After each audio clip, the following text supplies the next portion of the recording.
Shalom, selamat pagi. Kita bersyukur buat kasih Tuhan dalam kehidupan kita. Kita masih diberikan kesempatan untuk memuji dan memuliakan nama Tuhan. Kita angkat satu lagu pujian.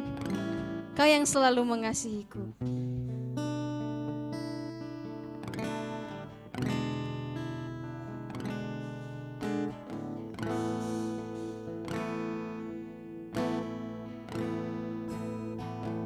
Kita ulang dari awal. Yang di kelas saya undang untuk bangkit berdiri semua. Kau yang selalu mengasihiku.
Yang setia,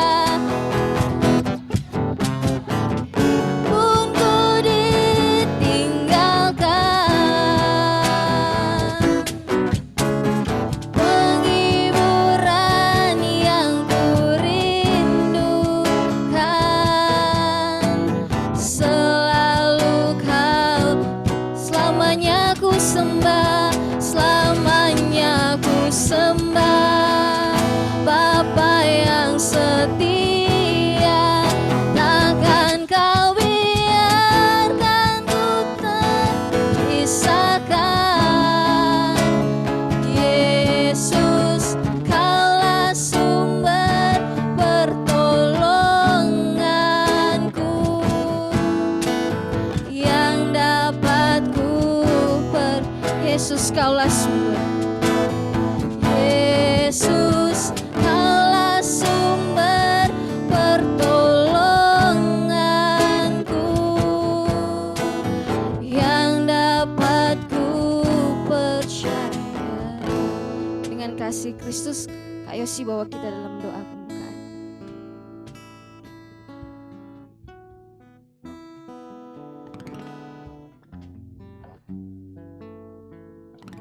Teman-teman, mari kita berdoa. Tuhan, kami mengucap syukur buat segala kebaikan Tuhan dalam kehidupan kami. Pada pagi hari ini Tuhan masih adakan kami tempat ini untuk dapat memulai ibadah kami, memulai ucapan syukur kami pada pagi hari ini pada Tuhan. Berkati ibadah kami ini Tuhan dari awal pertengahan hingga akhirnya. Berkati juga nanti hamba-Mu yang akan bertangan firman Tuhan, supaya urapan dari surga dapat menaungi hamba-Mu, hingga kami Tuhan semakin dikuatkan melalui firman Tuhan. Kami akan mulai ibadah kami ini Tuhan dalam nama Tuhan Yesus Kristus. Haleluya, amin. Yang ada di kelas tetap berdiri, puji nama Tuhan, masih ada sukacita. Kita akan memuji memuliakan nama Tuhan. Mari kita angkat pujian, tiap langkahku diatur oleh Tuhan.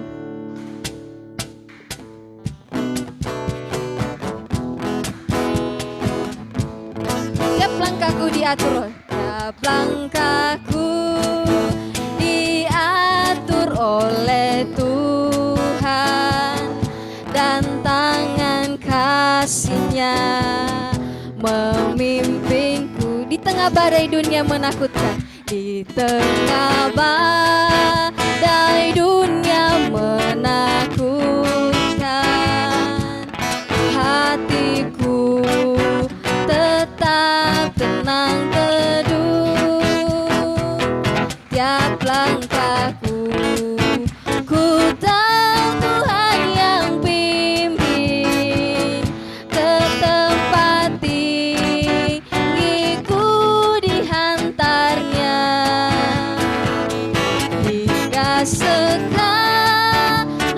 nanti aku tiba di rumah Bapa surga yang bak. Dari awal kita nyanyikan, tiap langkahku diatur oleh Tuhan, dan tangan kasih-Nya memimpinku di tengah badai dunia menakutkan. Hatiku tetap tenang teduh, tiap langkahku ku tahu Tuhan yang pimpin ke tempat tinggiku dihantarnya, hingga sekali nanti aku tiba di rumah Bapa surga yang bakar. Tiap langkahku, tiap langkahku tahu Tuhan yang pimpin ke tempat tinggiku dihantarnya, hingga sekali nanti aku tiba di rumah Bapa surga yang di rumah Bapa surga. Sekali lagi, di rumah Bapa surga yang bakar, di rumah Bapa surga yang bakar. Silakan duduk kembali. Puji nama Tuhan. Dan sebentar kita akan bersama-sama mendengarkan beberapa dari bagian firman Tuhan. Mari kita angkat satu lagu pujian, Bapakku datang dan berserah.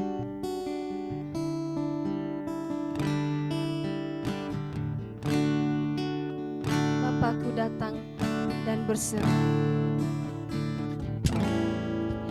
Bapakku datang dan berserah, ku nyatakan Kau yang berkuasa dalam gelap, Kau setia, Kau cahaya hidupku. Kau kuatkan, Kau kuatkan aku bertahan. Kau harapan dalam kesesakan, Kau buktikan kesetiaan-Mu Tuhan. Engkau Allah Immanuel. Dari awal kita nyanyikan, Bapakku datang dan berserah.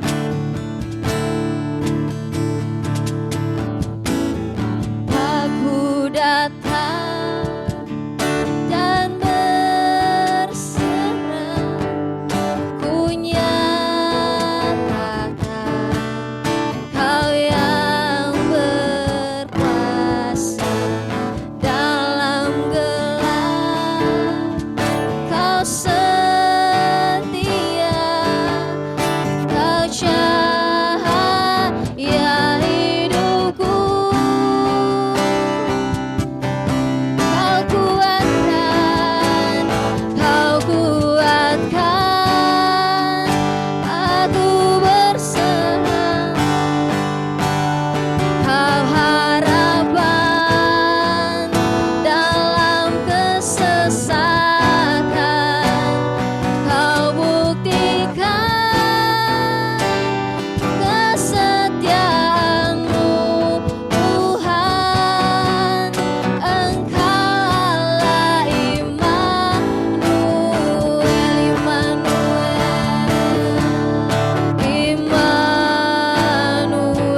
harapan dalam kesesakan. Kau buktikan kesetiaan-Mu Tuhan. Engkau Allah Immanuel. Kau kuatkan aku bertahan. Kau harapan dalam kesesakan. Kau buktikan kesetiaan-Mu Tuhan. Engkau Allah Immanuel. Engkau Allah Immanuel. Engkau Allah Immanuel. Plan selanjutnya saya serahkan kepada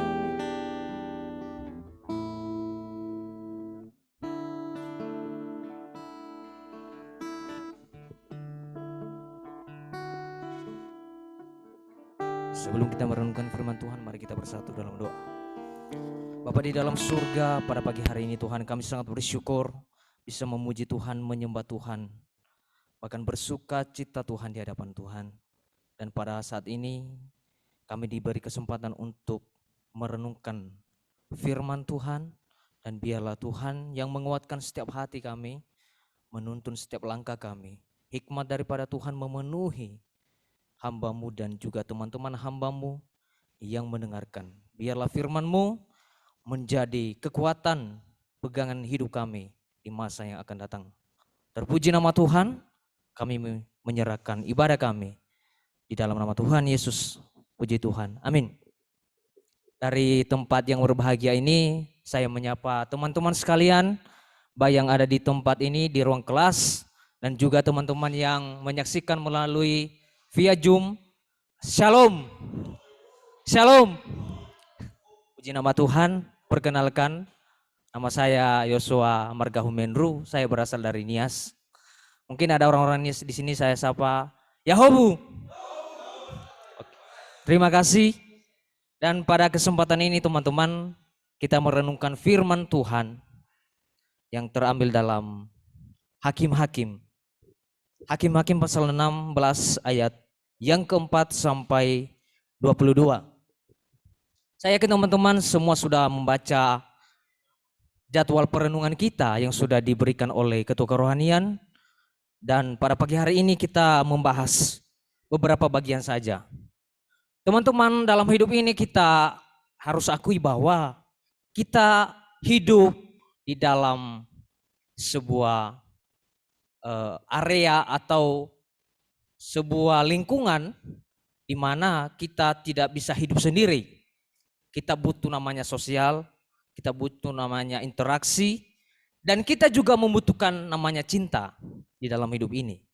Namun di dalam hal ini saya lebih menekankan bagaimana sih cinta kita terhadap sesama dan cinta kita terhadap Tuhan. Saya memberikan judul perenungan kita pada pagi hari ini yaitu cinta membawa malapetaka. Sungguh sadis teman-teman. Seharusnya cinta ini membuat kita bahagia, membuat kita senang, membuat kita menggebu-gebu. Tapi mendengar judul khotbah pada pagi hari ini langsung ciut kekuatan atau semangat kita langsung ciut, karena cinta membawa malapetaka ini sangat sadis dan tragis menurut saya. Namun kita akan belajar bersama bagaimana cinta membawa malapetaka menurut Hakim-Hakim 16 ini. Nah, seorang filsuf teman-teman, kalau teman-teman pernah membaca sebuah statement Plato mengatakan bahwa cinta adalah kekuatan besar di dalam jiwa manusia yang menghidupkan, yang memberikan gairah bagi seseorang untuk melakukan segala sesuatu. Nah, ketika kita berpikir secara selintas atau kita berpikir secara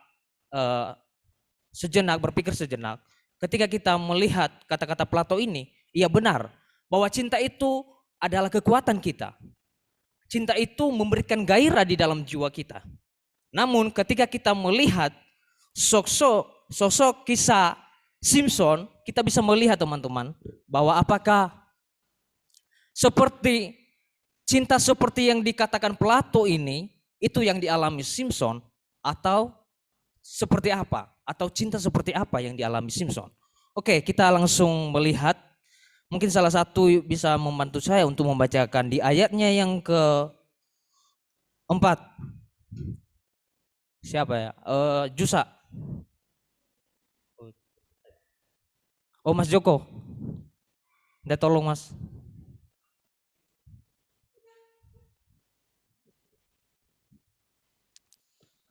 Cek, tes. Ayat yang ke-4. Ya, silakan. Hakim-Hakim pasal 16 ayat yang ke-4. Loading. Oke. Sesudah itu Simson jatuh cinta kepada seorang perempuan dari lembah Sorek yang bernama Delila. Terima kasih. Nah, kalau kita melihat di ayat yang ke-4 ini, di sini dijelaskan bahwa tokoh yang bernama Simson jatuh cinta kepada seorang perempuan yang bernama Delila. Kehidupan Simson, teman-teman, kalau kita melihat di pasal-pasal sebelumnya, Simson ini adalah orang atau disebut sebagai Nazir Allah. Kalau dikatakan Nazir Allah, dia ini adalah orang yang dipisahkan atau dikhususkan untuk melayani Tuhan. Dan ketika saya membaca, saya banyak baca artikel dan jurnal. Di situ ada persyaratan seorang Nazir Allah yang harus dilakukan, yang harus tidak boleh dilanggar, yaitu yang pertama meminum anggur, memakan makanan haram, dan rambut yang ada di kepala seorang Nazir Allah itu tidak boleh kena pisau cukur. Dan satu lagi, tidak boleh menyentuh bangkai seperti bangkai binatang atau mayat manusia. Nah, itu hal-hal yang bertentangan atau tidak boleh sama sekali dilakukan. Itulah yang harus dilakukan oleh seorang Nazir Allah. Nah, kalau kita lihat Simson, letak kekuatannya kita bisa melihat nanti di ayat selanjutnya bahwa dia memiliki kekuatan yang daripada Tuhan dan dia memenuhi kriteria seorang Nazir Allah karena dia memang dikhususkan sebagai seorang Nazir Allah. Nah, teman-teman, ketika saya membaca ayat 4 ini dan saya juga melihat di pasal-pasal sebelumnya yaitu tentang kehidupan Simson, dia ini adalah orang yang poin yang saya ambil dalam ayat ini yaitu salah menempatkan hati. Jadi kenapa cinta bisa membawa malapetaka kepada Simson? Karena dia salah menempatkan hatinya. Nah, teman-teman bisa melihat kisah sebelumnya ketika Simson mengambil seorang gadis Filistin di Timna. Terus disusul lagi dengan waktu dia di Gaza, dia bersetubuh dengan perempuan yang bersundal. Dan yang terakhir ini adalah episode terakhir atau lebih kepada ending dari kehidupan cinta Simson bersama Delila. Kita bisa melihat di sini. Jadi dia salah menempatkan hatinya. Dia salah menempatkan hatinya kepada orang yang tidak tepat. Nah, mengapa saya berkata demikian? Karena ketika saya membaca seluruh bagian ini, Simson terus-menerus lebih mengedepankan hawa nafsunya. Hawa nafsunya untuk melakukan hubungan kepada orang-orang, kepada perempuan Filistin. Nah, kalau kita bisa melihat bangsa Israel ini sangat bertentangan sebenarnya. Mengapa sangat bertentangan? Ketika bangsa Israel menikah atau kawin dengan orang-orang yang tidak sebangsanya, itu ada larangannya sebenarnya.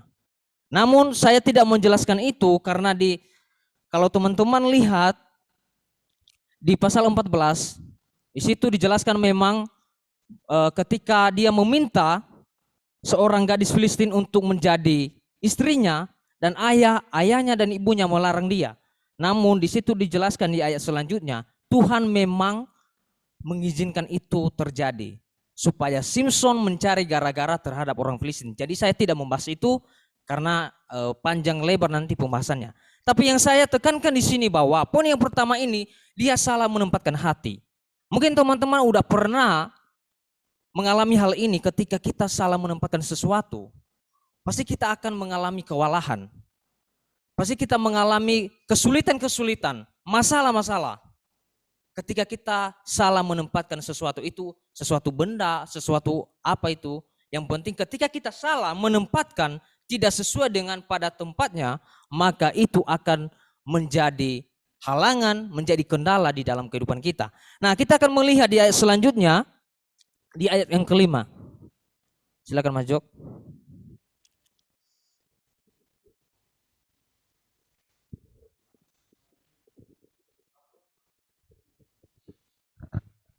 Lalu datanglah raja-raja kota orang Filistin kepada perempuan sambil berkata, "Cobalah bujuk dia untuk mengetahui karena apakah kekuatannya demikian besar, dan dengan apakah kami dapat mengalahkan dia dan mengikat dia untuk menundukkannya. Maka kami masing-masing akan memberikan 1.100 uang perak kepadamu." Terima kasih. Nah, kita bisa melihat di ayat selanjutnya bahwa ketika dia jatuh cinta kepada orang yang salah, musuh-musuhnya mendapat kesempatan, peluang yang sangat besar untuk menjatuhkan dia. Kita bisa melihat bahwa di ayat itu, cobalah bujuk dia. Jadi orang-orang Filistin ini datang kepada seorang perempuan Delila. Mereka mengatakan, cobalah bujuk pacarmu itu, cobalah bujuk suamimu itu, supaya kami bisa mengetahui kekuatannya, kelemahannya, sehingga kami bisa menundukkannya di hadapan kami. Nah, ini hal yang perlu kita ketahui bahwa ketika kita salah menempatkan sesuatu, kemungkinan besar masalah itu akan terjadi. Atau dalam konteks ini, lawan Simson atau musuh Simson mendapat kesempatan yang begitu besar untuk menjatuhkannya, mencelakakannya. Nah, kita melihat bahwa di situ dikatakan bahwa maka kami masing-masing akan memberikan 1.100 uang perak. Begitu sakitnya teman-teman. Bukan hanya cintanya dihianati, bukan hanya cintanya bertepuk sebelah tangan, istilahnya seperti itu. Tapi lebih mirisnya, dia sepertinya dijual. Cinta itu uang itu lebih berharga dibanding pribadinya Simson. Bayangkan, di pandangan Delila, uang itu lebih berharga dibanding cintanya, dibanding pribadi Simson ini. Nah, jadi ketika Simson salah menempatkan hati, maka inilah yang terjadi. Cintanya benar-benar dihianati dan begitu miris. Nah, kita akan melihat, saya tidak membacakan secara keseluruhan, namun saya melihat mulai dari ayat 6 itu sampai ayatnya ke-14, di situ terjadi berulang-ulang kali Delila melakukan apa yang diminta oleh orang-orang Filistin, yaitu membujuk Simson untuk mengetahui titik kelemahannya, untuk mengetahui rahasia apa sih yang ada di dalam diri Simson ini, mengapa begitu kuat sekali dia. Nah, itu saya tidak membahas satu persatu, namun ketika kita melihat di ayat yang ke-15, ketika 3 kali Delila menanyakan, di mana sih letak kekuatanmu? Ceritakan kepada saya. Ada sesuatu hal yang berbeda. Ada sesuatu hal yang berbeda di ayat yang ke-15. Bisa dibacakan Mas Joko.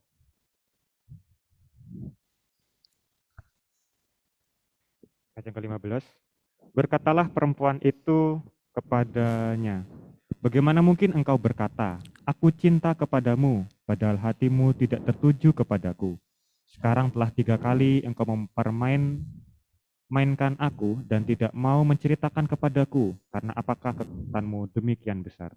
Ya, terima kasih.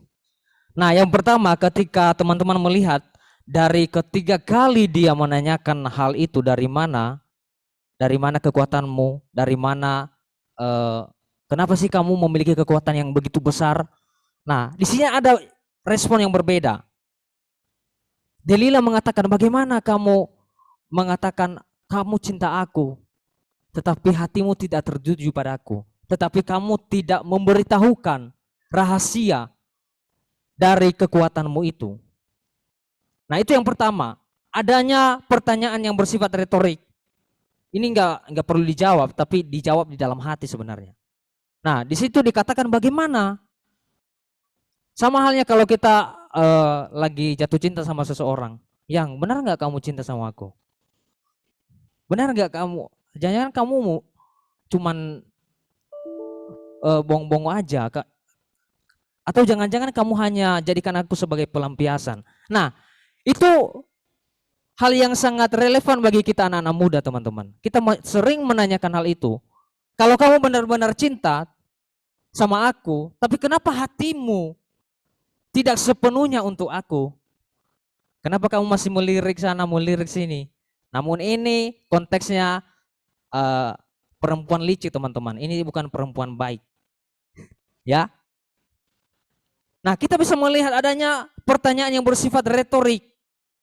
Dan ketiga kali dia mengatakan, engkau mempermainkan aku, engkau membohongi aku.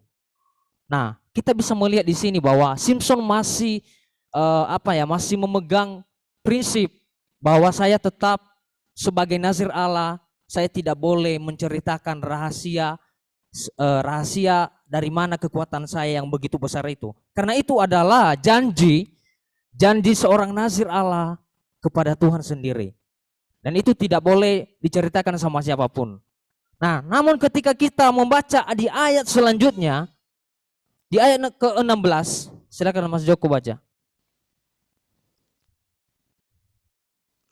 Ayat yang 16.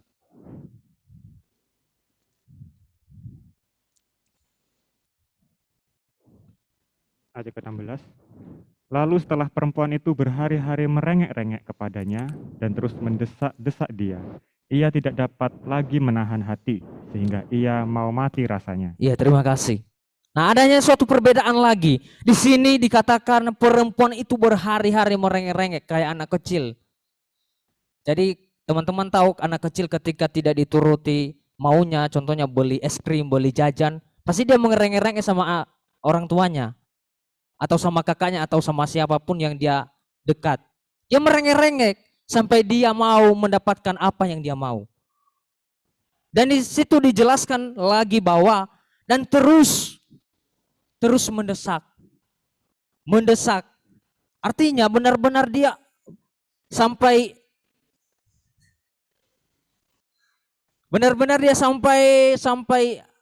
hatinya itu benar-benar mau. Itu yang ada di dalam pikiran Delila. Kamu harus menceritakan apapun yang terjadi, kamu harus memberitahukan kepada saya. Dan ia tidak dapat lagi menahan hatinya. Nah, ini di sini udah mulai goyah. Dia tidak bisa menahan lagi, saudara. Ketika perempuan ini merengek-rengek, mendesak dia, Simpson tidak bisa lagi menahan hatinya. Di situ dikatakan sehingga ia mau mati rasanya. Luar biasa, dia mabuk cinta. Dia merasakan seperti mau mati rasanya. Bayangkan, kalau kita di dalam kehidupan kita, kalau konteks yang baik ya, ketika saya tidak bisa menolong, ketika saya tidak mau menolong teman saya, seperti mau mati rasanya. Tapi ketika kita mengatakan, kalau saya tidak berbohong hari ini, seperti mau mati rasanya. Nah, itu hal yang sulit kita bedakan, teman-teman. Dan terus menerus kita mau jatuh di dalam hal yang sama. Jadi ketika kita dikuasai oleh hawa nafsu, kita merasakan seperti mau mati rasanya. Jadi perasaan itu lebih ditonjolkan. Pikiran ini seolah-olah tidak difungsikan lagi. Coba kalau dia berpikir, apa yang menjadi ikatan atau apa yang menjadi janji seorang nazir Allah, bahwa apapun yang terjadi dia tetap mempertahankan kekudusan hidupnya, dia mempertahankan rahasia apa yang menjadi kekuatannya yang diberikan Allah baginya. Namun yang kita melihat bahwa hati Simson udah mulai goyah. Dan di ayat ke-17 saya akan baca, maka diceritakannya lah kepadanya segala isi hatinya. Nah, saya memberikan poin di sini teman-teman, salah memilih teman curhat. Nah, di sini ketika dia sudah salah menempatkan hati, ternyata orang tersebut udah benar-benar salah. Pas endingannya itu kita melihat bahwa dia salah memilih teman curhat. Harusnya isi hatinya ini tidak diberitahukan kepada Delila. Namun apa yang terjadi? Dia menceritakan semua apa yang menjadi kekuatannya. Jadi dia salah memilih teman curhat. Jadi teman-teman, apa yang perlu kita pelajari sih dari kedua poin ini? Kalau kita belajar dari kehidupan Simpson, yang pertama salah menempatkan hati. Jadi ini harus perlu kita pahami bahwa hati ini kita jangan sembarangan menempatkan hati, baik itu kepada sesama kita, kepada teman, kepada pacar sekalipun. Kita harus selektif. Ya, kita harus selektif karena resikonya sangat besar. Terkadang kekuatan itu akan menjadi sebuah kelemahan apabila kita salah menempatkan hati. Namun sebaliknya, ketika kita benar menempatkan hati, kita memprioritaskan hati ini untuk orang yang tepat. Dalam konteksnya kerohanian ya, kita menempatkan hati ini benar-benar hanya untuk Tuhan, maka yakinlah kelemahan itu bisa menjadi kekuatan. Ya, kelemahan kita akan menjadi kekuatan kita. Dan di poin yang kedua, saya akan melihat bagaimana di dalam sisi kehidupan kita. Kita jangan salah memilih teman curhat. Teman curhat kita itu yang paling utama yaitu Tuhan. Ya. Kita harus memiliki teman curhat itu yang di posisi yang paling utama itu adalah Tuhan. Ya. Itu manusia itu nomor sekian, dan bagi saya itu juga kita harus selektif. Tidak sembarang. Mengapa? Kita bisa melihat dengan hawa nafsu dari Simpson ini, dengan secepat mungkin dia jatuh. Dia terjerat dan bahkan malapetaka terjadi atas kehidupannya. Karena kita bisa melihat di pasal-pasal selanjutnya, orang Filistin itu, di ayat selanjutnya orang Filistin itu berhasil menangkap dia, mencukur kepalanya dan memasukkan dia di dalam penjara. Nah, karena terbatas waktu teman-teman, saya akan singkat saja bahwa yang perlu kita pelajari yaitu jangan salah memilih teman curhat. Kita harus selektif karena dampaknya sangat menurut saya sangat besar, baik itu hal buruk dan juga hal baik di dalam kehidupan kita. Nah, saya menutupnya seperti ini teman-teman. Kita sebagai anak teologi jangan sekali-sekali menghancurkan pelayananmu dengan alasan cinta, dengan alasan hawa nafsu. Kita mau melayani Tuhan, kita mau menjadi orang yang dipakai luar biasa oleh Tuhan. Jadi marilah kita mengontrol sebagai anak muda. Memang nafsunya sangat tinggi ya teman-teman, berkobar-kobar gitu. Tapi kita harus mengontrol. Ingat, pelayanan kamu, engkau dipanggil bukan untuk melampiaskan nafsumu, tapi untuk melayani Tuhan. Puji nama Tuhan. Kita akan menyanyikan pujian-pujian.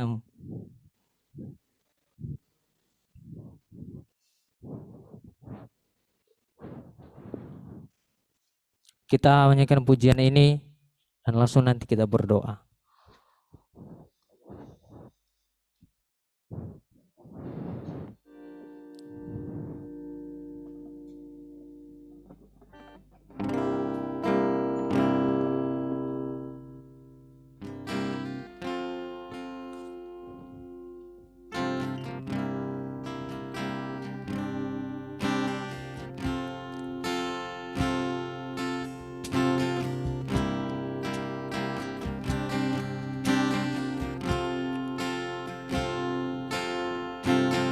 jiwaku, ketenangan di batinku. Ada dalam hadirat-Mu, ku menyembah-Mu.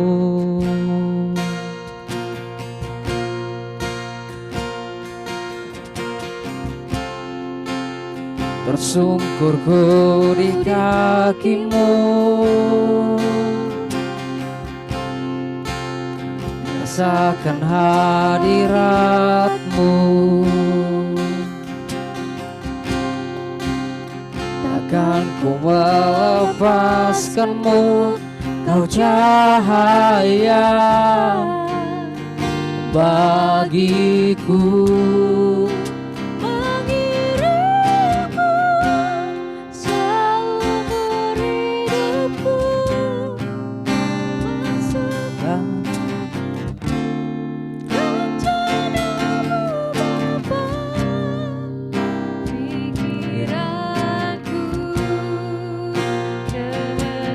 Kita ulangi dari awal pujian ini.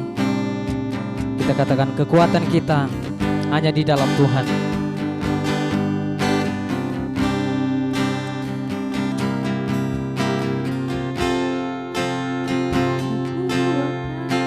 Di jiwaku, ketenangan di batinku.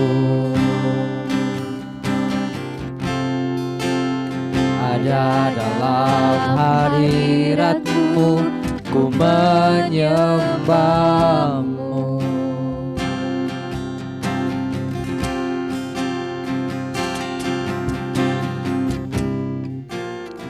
Syukurku di kaki-Mu,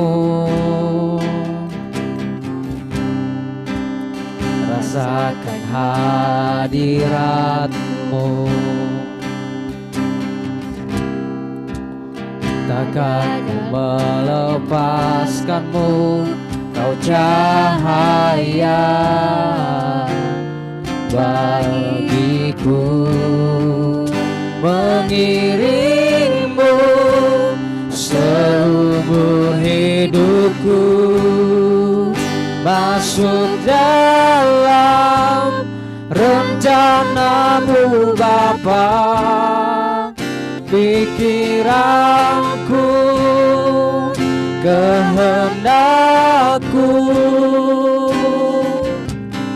ku serahkan padamu.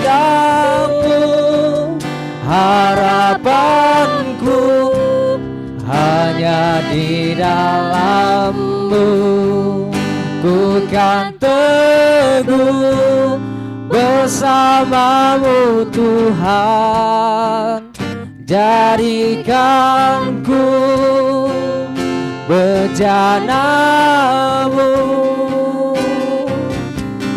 untuk memuliakan-Mu. Mengiring-Mu seumur hidupku, masuk dalam rencana-Mu Tuhan. Pikiranku, kehendakku, ku serahkan padamu. Harapanku hanya di dalam-Mu, ku kan teguh bersama-Mu Tuhan. Jadikanku bejana-Mu untuk memuliakan-Mu, untuk memuliakan-Mu, untuk memuliakan-Mu.